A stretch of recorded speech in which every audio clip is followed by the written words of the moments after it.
Let me ask you something nobody in your life will ask you.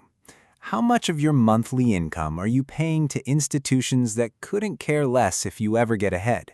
Not rent, not groceries, not fuel.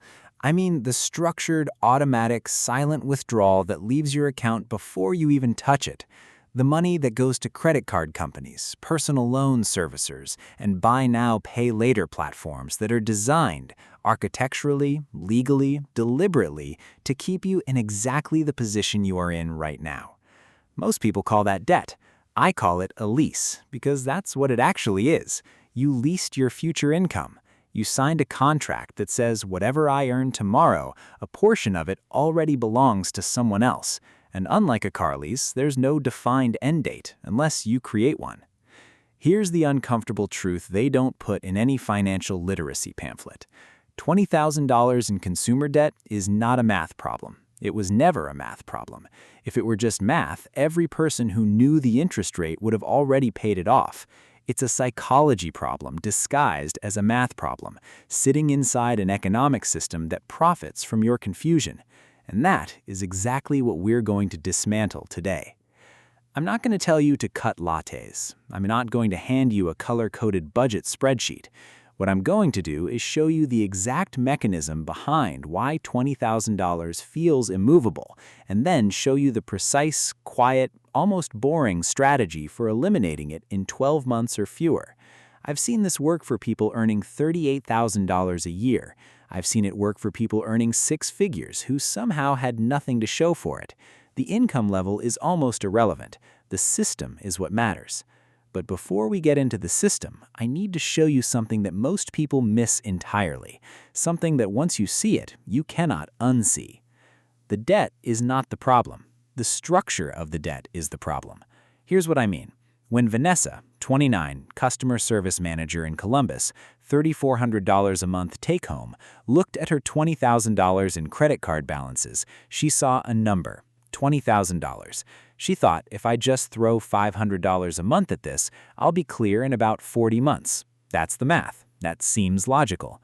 But that's not how minimum payment psychology works, and it's not how compound interest behaves in practice. At 22% APR, which is the national average for credit cards right now, that $500 monthly payment is not attacking $500 worth of principal. In the first month, roughly $366 of that payment evaporates directly to interest. She's only reducing the actual debt by $134. The bank collects $366 for the privilege of her owing them money. And that ratio barely changes for the first 8 to 10 months. This is the trap that nobody draws out for you. You feel like you're paying, you're consistent, you're being responsible, but the account balance barely moves. And that psychological experience, paying faithfully, seeing almost no progress, is the exact moment most people quietly give up, shift the debt to a new card with a promotional rate, and reset the clock. The financial services industry knows this. They have billion-dollar data sets confirming this. The promotional balance transfer offer you received in the mail last month, it was sent to you because your behavioral profile suggests you're 9 months into a repayment cycle and losing motivation. That offer is not a lifeline. It is a reactivation mechanism. So the first tactical shift is this. Stop looking at your debt as a monthly payment and start looking at it as an interest-generating machine that you own and must shut down. Here's how you read what you actually owe. Pull up every debt account. Write down 3 numbers for each one: the balance, the interest rate, and the minimum payment. Not the payment you're currently making, the minimum the lender requires. Now calculate the monthly interest charge on each account. Balance multiplied by the annual rate divided by 12. Write that number next to each debt. What you're looking at is the daily cost of carrying that account. Most people have never done this. When Vanessa did it for the first time, she realized that $218 of her $3,400 monthly income was disappearing in pure interest every single month before she bought a single thing. That was $2,616 a year gone to interest, not touching principal at all. That number will make you angry. Good. Use that. Now, I want to introduce you to the strategy I call the quiet payoff. It has nothing flashy about it. It generates no dopamine hits for the first several weeks. There is no app that gamifies it, but it works with a mechanical certainty, and here's why. It is engineered around how interest actually compounds, not how we emotionally experience debt. The quiet payoff has 3 phases. They run sequentially. Do not skip phases. Do not run them in parallel. The order is the strategy. Phase 1 is the interest audit and the rate kill. Your first and only job in month 1 is to lower the cost of carrying the debt before you start throwing money at it. This is where most people fail. They start paying aggressively without first changing the underlying economics. If you have credit card debt above 19% interest, your first call is to your current card issuer. Not to complain, not to threaten to cancel. You call the retention department, ask for it by name, and you say these words: "I've been a customer since date. I've always paid on time, and I've received a competing offer at a significantly lower rate. Before I transfer this balance, I want to give you the opportunity to match it." In 2024 and 2025, roughly 70% of customers who made this call with a clean payment history received a temporary rate reduction between 6 and 15 percentage points. This call takes 9 minutes. It could save you $1,800 in interest over the next 12 months on a $20,000 balance. Make the call. If your issuer won't move, then evaluate a genuine balance transfer, not as avoidance, but as an interest rate weapon. A 0% introductory APR for 15 to 18 months buys you runway, but only transfer if you are committed to the timeline in this script. If you transfer and don't pay it off within the promo window, you will often owe back interest at the full punishing rate from day 1 of the transfer. Read that clause. Most people don't. Phase 2 is the income excavation, and this is where I need you to shift how you think about money. Most debt advice frames the problem as you spend too much, spend less.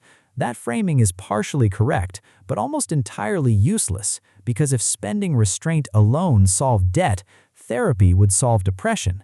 Technically possible, practically inaccessible for most people in crisis. You need an income event, not just a cost reduction. Here is the cold structural reality. On a $3,400 take-home income, eliminating $20,000 in 12 months requires monthly payoffs averaging $1,667. That's nearly half your income. That is not achievable through budgeting alone for the average person.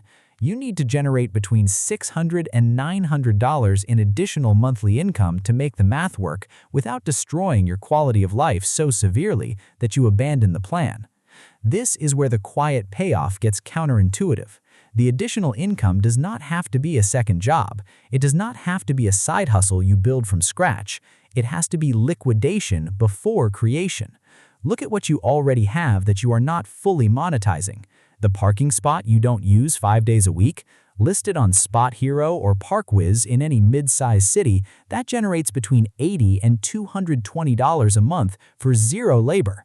The storage unit you pay $90 monthly for, holding things you have not touched in 14 months. The software subscriptions auto-renewing across 4 different bank accounts. The clothing in your closet that has a resale value on Poshmark or Facebook Marketplace that you've estimated at $200 and is probably closer to $700 if you spend 2 weekends photographing and listing it. The gym membership and the streaming services, not to punish yourself, but because $147 a month in recharges you barely use is $1,764 a year that could instead be your first month of serious principal reduction. The quiet payoff works because it sources funds from waste before it asks anything from your lifestyle. When you do this systematically, and I mean with a spreadsheet open for 90 minutes on a Sunday, most people find between $400 and $650 in monthly found money that was already leaving their account, just going nowhere useful. Now, here's the moment in this script where I want to stop and say something directly to you. If what I'm describing resonates, if you felt the slow grind of paying faithfully and going nowhere, share this with someone you know who's carrying consumer debt and staying quiet about it. Not for views, because the mechanics I'm laying out here are not widely taught, and the person you share it with may not find this on their own. Financial silence is expensive. This is the one tool I'll ask you to use. Hit share before we get into phase 3. Phase 3 is the cascade. This is the execution architecture that determines whether the first two phases produce results or just produce intention. You have now lowered your interest rate on the highest cost account. You found between $400 and $650 in reclaimed monthly cash. You've listed the numbers: balance, rate, interest cost, minimum payment. Now you build the cascade. Here's how it works. Rank every debt by interest rate, highest to lowest, not by balance size. This is critical.